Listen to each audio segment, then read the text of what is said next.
Okay. Haesun, thank you so much indeed for joining me today. I really appreciate your time. And just want to talk about your book that I reviewed for the UKSFP, so the Coaching A to Z. Well, thank you for inviting me and also doing the review. I really, really appreciate that. Oh, it was a pleasure. I really enjoyed your book, and this is just even more wonderful. And just to be able to, an opportunity really to share your insights personally with the UKSFP community. So I wondered whether so on the front of your book, Haesun, it's quite unusual. So it's the A to Z of coaching, the extraordinary use of ordinary words, and I don't think I have ever seen a potato grace the front of a book cover. Would Yes, would you mind explaining why you chose it to have actually that? is a potato. You got it. So, one of my friends actually, they joked, it's like, oh, you put your profile photo on the cover. But actually, it's an actual potato. And it's more like an inside joke with people who have been to my classes.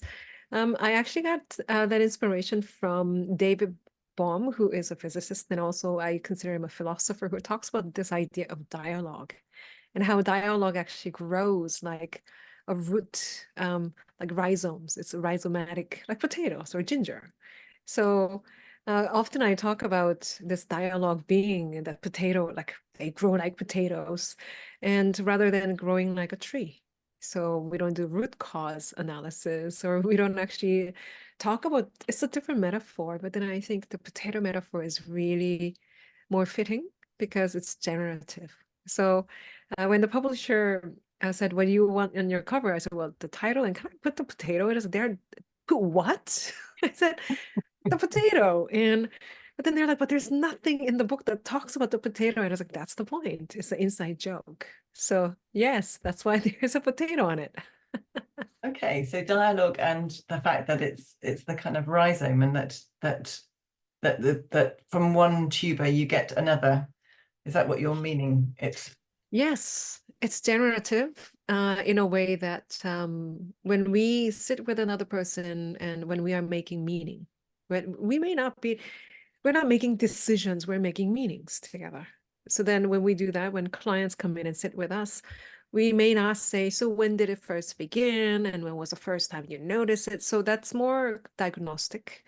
Or we may not actually, when here's a topic and slice it out to different parts and do pros and cons so that we can make decisions. That's discussion. But we're having a dialogue where I thought this was my topic, but then the more we chat about it, it generates more topics. It's like, oh, I didn't, I didn't think about that before, or oh, now that you talk about that. So that generative nature of conversation is like a potato is growing. okay. That's your metaphor. Thank you. Well, that explains that one to me. So um and I read the book probably about, I don't know, 6 months ago. And I was wondering what shaped your ideas about the format and the content. So we know in terms of it's quite unusual. When I saw it and I thought, oh, okay, A to Z of coaching, I'm gonna learn, it's gonna be, this is how you begin, that's what you do next. But it's not at all like that, is it? It's actually lexicographic, so it's literally from A all the way to Z, and one word for each alphabet. So the publishers were excited because like, oh, we don't have to worry about what chapter headings will be because it's just clear, it's A to Z. So how this came about actually was back in 2009 or 10, when I was just getting into learning solution focus. I was working as a appreciative inquiry consultant. I was working in that field of social construction and appreciative inquiry, and I was not really new to this idea of meaning making and world cafes and formats like that. But when I met solution focus as a one-on-one intervention, I remember going to different presentations of people doing some things. And I think it was actually Simon Lee from Singapore who actually had a slide up. And the slide actually had some words on it. And he said, when somebody's complaining about something, use words like instead. So ask what they want instead of that. Or when somebody feels stuck, then use words like suppose. So he introduced like 2 words like that. And I was like, this is so incredible. Mhm. But then I don't know how that's going to show up in the actual use of it. Then I remember doing activities like, I think Shannon, what's his name? So, oh, what's his first name? So he actually has this um, activity called Suppose What Difference Does That Make? So I remember doing that activity with a partner. It's like, so suppose that, what difference would that make? And suppose that, what difference? So I actually learned from the brief people about the suppose what difference activity. So I was starting to notice some words that seem to work in specific ways, like suppose what difference does that make instead? So then I thought, I wonder if I can collect some words like that. So I started to watch some videos and microanalysis, and after watching many, many hours of conversations. So this started back in 2011. Mhm. And I actually still have in my Google folder from 2014 when I actually had a chart from A to Z with most of the words actually sort of like as is. But then there are some of the words that got added in later on. But as early as 2014, I had most of the words already like sort of picked out from watching all these videos. And then I just had to test it out. How does it work? How does it work? So yeah, it became a really interesting book that is you can pick up and actually use it. It's meant to be used. So here's a word, use it. And how does that work for you? Mm. So yeah, so that's how it came about. Well, and that's interesting that you just, and did you have a choice of words? Because I was one of the things I do is I cycle. I have a group of women that I cycle with, and I was talking to one of them who's very interested in solution-focused practice, although Mhm. she's not trained. And I said, "Oh, do you know what? What am I going to be able to ask Haesun about?" And she said, "So this is Louise's question to you. Okay. If you were going to do the age of coaching um, Mark II, and you were going to change the words around, what words might you put in that you didn't put in before? Oh, each alphabet actually had multiple candidates. Did it? Yeah, so I mean, for example, when it came to B, I had so many like B words. What's better? What's been better? So I was like, it almost like until the end, it was a better state, and then it became something different. It became the word become. And become actually is more progress focused rather than better. And then I think I heard a lot of times, I heard the word better, but then I started to hear this word become in Okay. conversations. So I had multiple words like that that actually had multiple letters with um, different candidates like that. By the way, this is Kobe, and she just came up and she's like, okay, I'm going to just sit here. Okay, well She's then, very, there you very go. cute.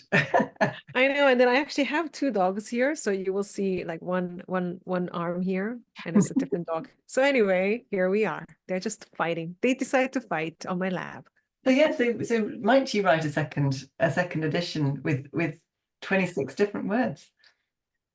It could be. You know what I would really love to actually also ask people to consider is doing something like this in their own language. I mean, English is one. But also in different languages. I also like when this was being translated to 6 different Mm, languages, mm, I got to have really so like heartwarming and also so intellectual. So translators, when they say, well, you say this like this, but then we don't have that expression in this language. But we're going to say it like this. Does that make sense? And then we had that conversation, and I learned so much from how they translate. That translating act was such a gift. So I think someone from Japan, they said, well, I want to do something like that in like Japanese alphabet. And they're like, we actually have like hiragana, and I want to see if I can make a chart like that. I'm like, that's amazing. Please share with me. And I think different languages, Korean, it's translated Korean, but also Korean, they have their own alphabet. And I wonder what that might look like. It will be such a nice game to play. But so interesting. That was one of the questions I was going to ask you about have other languages managed to cope with the translation? Because of course it won't, it won't be whatever the equivalent is, the first letter of another alphabet. So how Uh-huh. worked in terms of So they actually laid out even Chinese. This was actually translated to complex Chinese. And I'm like, how are we going to do that? And they kept A to Z in English. So this one is a complex Chinese one. So they actually kept the order A to Z. But then what I find interesting is I want to know, um, I wonder if this may sound a little bit odd in their language. Because when I was reading this Korean translation, it was like a whole new book. It was really well translated, and I happen to know the language, and I'm reading. It's like, this is such an interesting book. Oh, it's my book. Wow. But then when when the translators make it localized and contextualized, it makes a huge difference. I think the Hungarian translator, she did such an amazing job as well. I don't know Hungarian, but the ways that she was asking the M word, which is might, and she's like, so is that like might as in the power might? So there's a little section that's called the might of might. And then she's like, so when you say might, is that the power might or is that the might of the might? Like, ime of the might. And I thought, what a profound question. So we had a lot of multiple conversations like that. And I know that this is a quality work that she's and her team has actually, they have put out. So I really enjoyed those conversations with translations. Yeah, and have you got any more books being translated into, or are there other translations being planned? Yeah, I think so. So there's Japanese, Korean, and Hungarian, as well as complex Chinese right now. I'm forgetting one. And then I think there is a German one that we're actively talking about, as well as Dutch, last time I heard. Oh, So, and then amazing. there's a simple Chinese. So I think we will see some more of them come out, but it will really be amazing that those translators come and we can chat about what it was, because it's translating somebody's heart. How do you do that? Yeah. Yeah, and in terms of the stories that people are telling you about the book and how they're using it, what are some of the stories that you've heard people say? Hmm. I think there are so many actually, and there's one mother who was sitting with her daughter, and they somehow decided to read each other one chapter. So just summer vacation, and they were just sitting in their deck and doing something, and they're just reading to each other one chapter each, and they finished the book in like 2 days or something like that. And she said it was such a great bonding time because and the daughter is, I think she's like 11 or 12, so she's old enough but not old but they were able to do those reflection conversations. And she's like, otherwise these are not really like regular conversations that we get to have, but we were asking each other and they were actually answering. And she said that was such a precious conversation, and that comes from Natika. And I think there are other people who actually say similar things. Like I read it with my daughter, I read it with my mother, and I think this story also really touched me. Um, Her mom was in palliative care, and she decided to actually read her chapter each time. Mhm. And I think it was chapter H when her mother just opened her eyes and she's like, this is a really nice chapter. And I think that speaks to me so much that they were able to actually do that. And H is hope, isn't it? Yeah. Yeah, so, and they sent me like long message that I so cherish. So there are many stories like that actually. And what's interesting is some of my professor friends, it's interesting pattern that I see. They said they actually read everything just like, and then they went back. And then they went back again. And they said they didn't realize the third time they're reading that there's so much in it that they had to sit with one chapter a week. And I find it, I'm really honored that people will take their time to just really engage with the content. And I feel like, Susannah, once it's out there, it's no longer my work. It's now what people do with it, how they use it. So I feel like now I have a big painting on display, and people who are seeing it will react in their own way. And it will be my joy to learn about what people are doing with it. So it feels like that. It's like Mm. exposed. Well, can you, in terms of you, if you think back about the hopes that you maybe had when you first started writing it, and now you see Mhm. where it's reached, are you, are those hopes realized, or are they, is it a completely different sort of, Mm.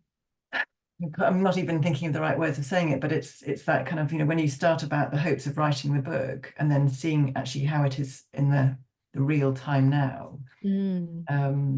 has it surpassed your expectations and your hopes? I don't know if I had expectations actually. Even when the publisher asked me, so who is the main audience? And who are you writing for? And I'm like, I'm writing for everybody. I don't know. I really hope that even kids can pick it up and read and use it. I think when I first thought of this project, it was for professional coaches, like, do something and, but then it actually changed as I picked up this project again after a long time. I had lots of things collected, but then I picked it up after my father passed. And so book took a completely different turn. It was not anymore about business coaching. It's now about how conversations at home happened. Because, some people, that book that I was reading, I was telling you about, The Body Keeps the Score. There's this line that really stayed with me. For some people, war starts at home. And if we come from different backgrounds, and I was so like I grew up with a wonderful parents in a home where conversations were truly blessings. Every dinner table, my dad will tell a story, and he will tell us a story of this opera, and I grew up that way. I grew up with my father reading me stories, and I know it's not common, sadly. So I wanted to share some of celebrating my dad too, but really sharing some of those things. So this book took a completely different turn actually in terms of the content as well. Um, and it was personally very healing to write. So that was my grieving. And this is what it looked like when I was grieving well. I wrote. So yeah. Oh, well, from the grief has come a most wonderful, joyous book, Mm, which, from the stories that you've shared, and certainly from mm. my own personal experience, I think it's something that will be very profound, and I hope it does make some changes to the world and the I conversations really hope so. the conversations that people have, both at Mhm. work, at home, with friends, family. Mm. Yeah, I think so. And I think that's where my hope still is and is growing into is that if we can change the conversations that we have with our immediate people around us, and the whole world changes, really. Mm. So I think that is really my hope. And that's why I have stories from my childhood, stories from my immediate family, so that a lot of people say that they resonate with it so much. And I think that's where the real thing happens. Oh, well, thank you very much, Haesun. It's been a pleasure to talk with you. Yeah, same here. Thank you so much.